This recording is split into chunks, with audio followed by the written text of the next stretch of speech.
I'm back. So now I want to touch on why air signs and water signs are typically not compatible, following up my recent videos on why fire signs and earth signs not compatible and why air signs and earth signs is not typically compatible. So now we got air and water signs, because as we know, typically air signs go with air signs and fire signs and earth signs typically go with other earth signs or water signs. We know how the compatibility usually goes. So I want to touch on why that is. So I already broke down some of the other ones. So this one we talking about water signs and air signs and why they're not compatible. Now I always like to start off on why they can be compatible, why some air signs might date water signs, and why sometimes it works.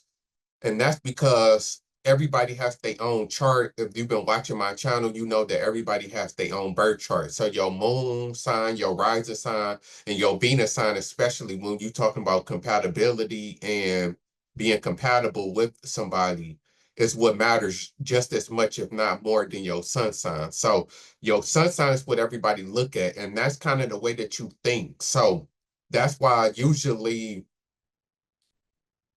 people don't why they the general consistency the general thought is that um each element sticks with its own element, and then air can go to fire, and then earth can go to water, or water can go to earth, vice versa. So but that's how, when it comes down to how you think, and how you think can be important, because everything kind of starts as a thought. So it is important, but when you look at your moon sign being compatible, that's your feelings. So if you and the other person, your feelings is the same, and y'all feel the way about certain things, even though y'all might not think the same, it could still work. If y'all Venus is the same, or if it's compatible, your love language can be the same. Y'all can view love the same type of way. Like, let's say that both y'all got a Venus in the earth sign. Let's say you got a Taurus Venus and they got a Capricorn Venus.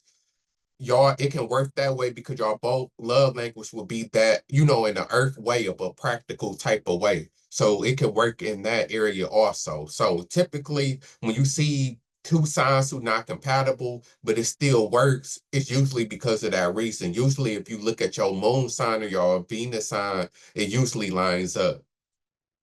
So that's why, so that's the reason why signs that's usually not compatible end up being together, is because other places in a chart probably is compatible.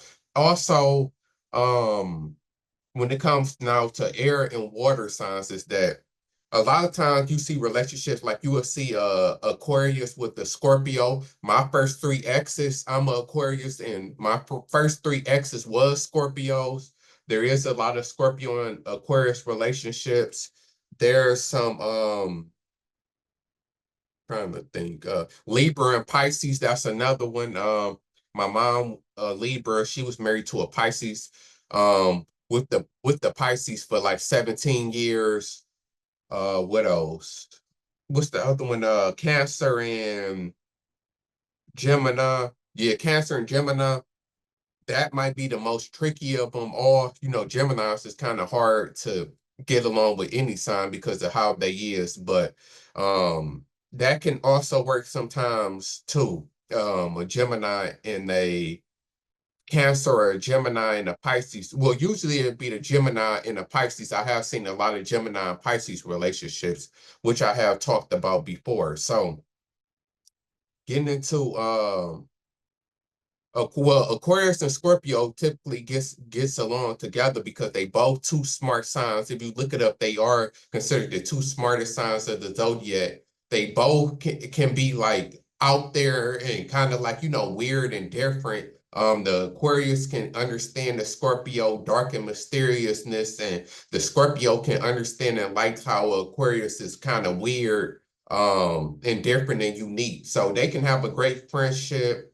um they can really be compatible mentally, and then the Scorpio can help the Aquarius with their be kind of more emotional, and then the Aquarius can help Scorpio stop being so emotional and help them be kind of more logical.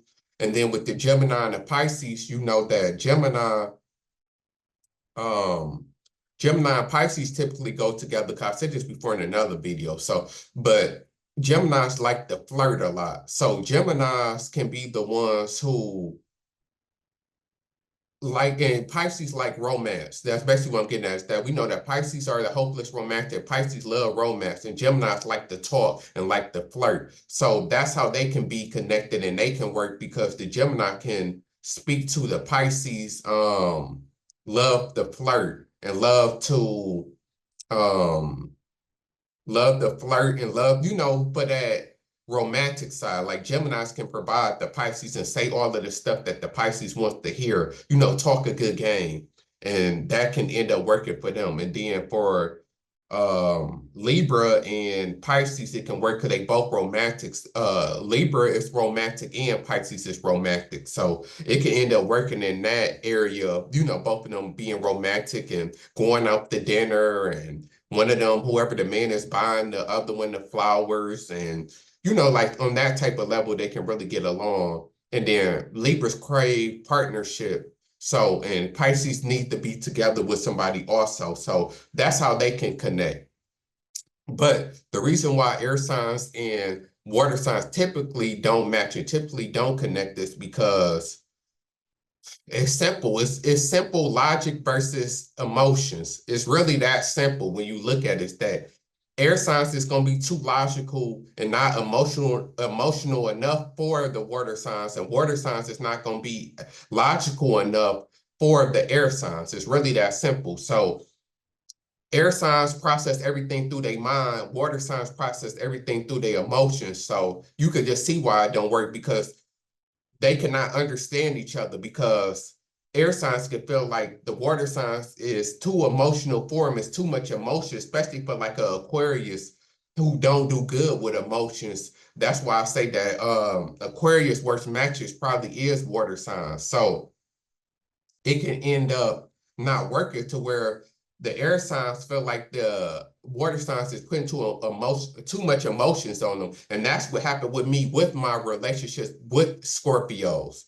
that I was with, the three that I did dated, and one of them I dated for like 2-3 years. And it was always like they were just too emotional. And I even had Scorpio friends, like one of my closest friends, and I was friends with him for years. He was the only friend that I ever argued with, because I always felt like he was being too emotional and doing too much. And then on the flip side, he felt like I didn't care enough, like I was aloof and careless and emotionless. So it didn't work. So that's what's usually going to happen with air and water signs.